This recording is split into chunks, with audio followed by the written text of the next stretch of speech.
कल्याण पूर्वेस सोमवारी मध्यरात्री रक्तरंजित राडा झाल्याची धक्कादायक घटना समोर आली आहे। तरुणांच्या 2 गटात झालेल्या हाणामारीत एकाचा मृत्यू तर 3 जण जखमी झाले आहेत। कल्याण पूर्वेतील चेतना ते आडिवली परिसरात ही घटना घडली आहे। घटनेचे कारण इतकेच होते की एका तरुणाने दुसऱ्या तरुणाला आवाज देत थांबण्यास सांगितले। तो तरुण आवाज ऐकूनही थांबला नाही, त्याची निर्घृणपणे हत्या करण्यात आली आहे। या प्रकरणी कोळसेवाडी पोलिसांनी काही तरुणांना ताब्यात घेत पुढील तपास सुरू केला आहे। कल्याण पूर्वेतील जय मल्हार हॉटेल समोर काही तरुण उभे होते। या तरुणांनी पाहिले की प्रेम भोवाड नावाचा तरुण, त्याचा मित्र यश गुप्ता आणि राहुल केनी सोबत जात होता। या तिघांना जनकल्याण खासगी रुग्णालयात जायचे होते, मात्र जय मल्हार हॉटेल समोर उभे असलेल्या तरुणांनी या तिघांना थांबण्यास सांगितले। तिघेही थांबले नाही, ते रुग्णालयात गेले। रुग्णालयातून ते तिघे पुन्हा त्याच रस्त्याने येत असताना योगेश पटेल, जो बांधकाम व्यावसायिक आहे, याने त्याचा मित्र राहुल फाटक, संतोष यादव याच्यासह प्रेम आणि यश या दोघांना मारहाण करण्यास सुरुवात केली।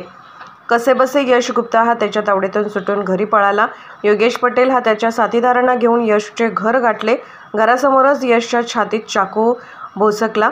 यावेळी यशचा भाऊ जिगर हा मध्यस्थी करण्यासाठी आला असता त्याच्या मानेवरही चाकूने प्रहार करून त्याला गंभीर जखमी केले। या घटनेत यश गुप्ता याचा जागीच मृत्यू झाला आहे। या हाणामारीत आरोपी योगेश पटेल आणि त्याचा साथीदार संतोष यादव हा देखील जखमी झाला आहे।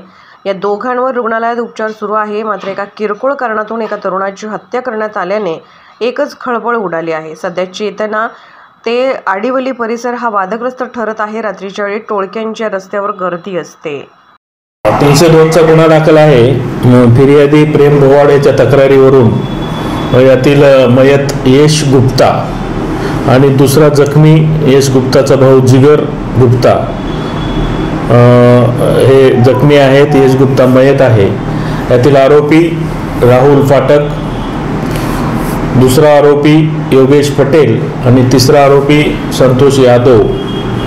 पैकी संतोष यादव हा ॲडमिट आहे, तसेच योगेश पटेल हा देखील कोळसेवाडी जनकल्याण हॉस्पिटल या ठिकाणी ॲडमिट आहे।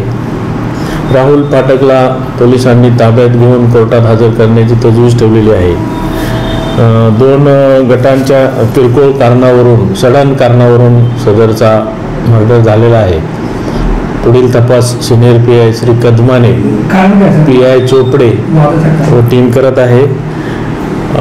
हात केला असता, समोरून जात असताना तो हात केला असता, तो थांबला नाही, म्हणून परत ज्यावेळेस यातील जखमी आणि मयत परत येत असताना अडवून त्यांना तो का थांबला नाही या कारणावरून मारहाण केलेली आहे।